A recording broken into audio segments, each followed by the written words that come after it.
ሰኔ 2004 ዓ.ም በሜክሲኮ የሎስ ካቦስ ከተማ በተካሄደው የዓለም ሀያላን የጂ20 ስብሰባ ላይ ጋዜጠኞችና የዓለም መሪዎች በአንድ ሰው ላይ አይናቸውን ተክለው ነበር። ያ ሰው ለ21 ዓመታት ኢትዮጵያን በጠንካራ ዲፕሎማሲያዊ የመሩት ጠቅላይ ሚኒስትር መለስ ዜናዊ ነበሩ። ነገር ግን መሪው ከተለመደው ቁመናቸው ውጪ እጅግ ከስተው ደክመውና ፊታቸው ተለዋውጦ ታይቷል። ይህ ፎቶ ለዓለም ሕዝብ የመጨረሻቸው ይሆናል ብሎ የገመተ ግን ጥቂት ነበር። ከዚያ ስብሰባ መልስ ጠቅላይ ሚኒስትሩ በድንገት ከአደባባይ ጠፉ። በሀገሪቱ ታላላቅ ስብሰባዎች ላይ ወንበራቸው ባዶ ሆኖ ቀረ። በመንግስት ኮሪደሮችና በቤተ መንግስቱ መጋረጃ ጀርባ ምን እየተካሄደ ነበር? ለምንስ እውነታው ለረጅም ሳምንታት በሚስጥር ተያዘ? መርማሪው ቲቪ ዛሬ የጠቅላይ ሚኒስትር መለስ ዜናዊ የመጨረሻ ሚስጥራዊ ቀናት ማህደር በትጋት ይፈትሻል። ሐምሌ 2004 ዓ.ም እንደ አውሮፓውያን አቆጣጠር ጁላይ 2012 በአዲስ አበባ ታላቁ የአፍሪካ ህብረት የመሪዎች ጉባኤ ተከፈተ። እንደተለመደው ስብሰባውን በንግግር ይከፍታሉ ተብሎ የተጠበቁት መለስ ዜናዊ ግን በቦታው አልተገኙም። ወንበራቸው ባዶ ነበር። የአፍሪካ መሪዎችና የዓለም አቀፍ ጋዜጠኞች እርስ በርስ መጠቃቀስ ጀመሩ። በአዲስ አበባ ከተማ ውስጥ ወሬዎች እንደ ሰደድ እሳት ተስፋፋ።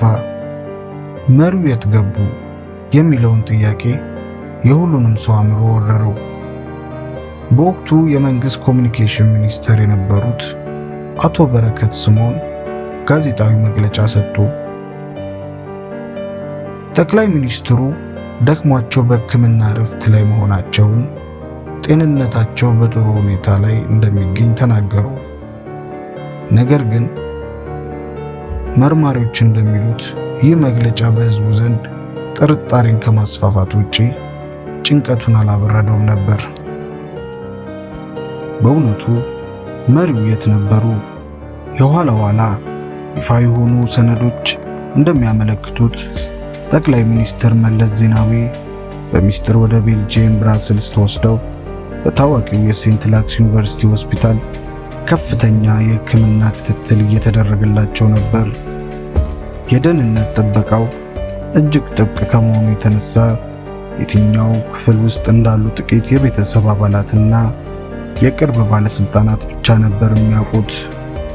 በወቅቱ መረጃዎች ሙሉ በሙሉ ተዘግተው ስለነበር ከተለያዩ የውጭ ሚዲያዎችና የፖለቲካ ተቃዋሚዎች ዘንድ ተመርዘዋል፣ በግድያ ወንጀል ሕይወታቸው አልፏል የሚሉ በርካታ የሴራ ትንታኔዎች ኮንስፓይረሲ ቲዮሪ መውጣት ጀመሩ።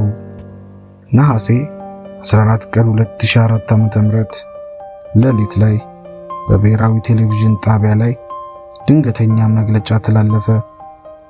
የሀገሪቱ ሕዝብ በከባድ ድንጋጤ ውስጥ ሆኖ ወደ ስክሪኑ ተጠጋ።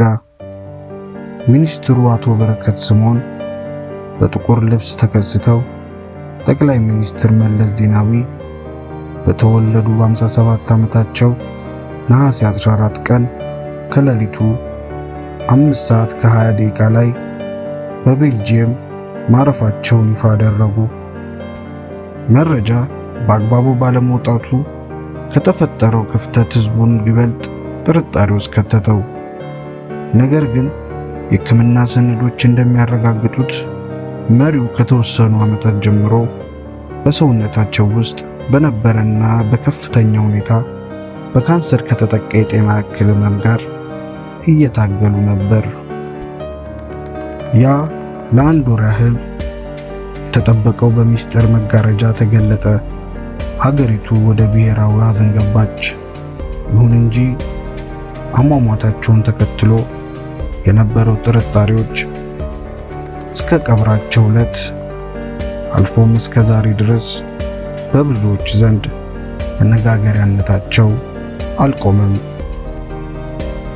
አቶ መለስ ዜናዊ በብዙዎች ዘንድ የሚወደዱ በሌሎች ደግሞ የሚተቹ ቢሆኑም የመጨረሻ ቀናቸው ሚስጥራዊነትና አሟሟታቸው ግን በኢትዮጵያ ዘመናዊ የፖለቲካ ታሪክ ውስጥ ትልቅ ምዕራፍ ጥሎ አልፏል።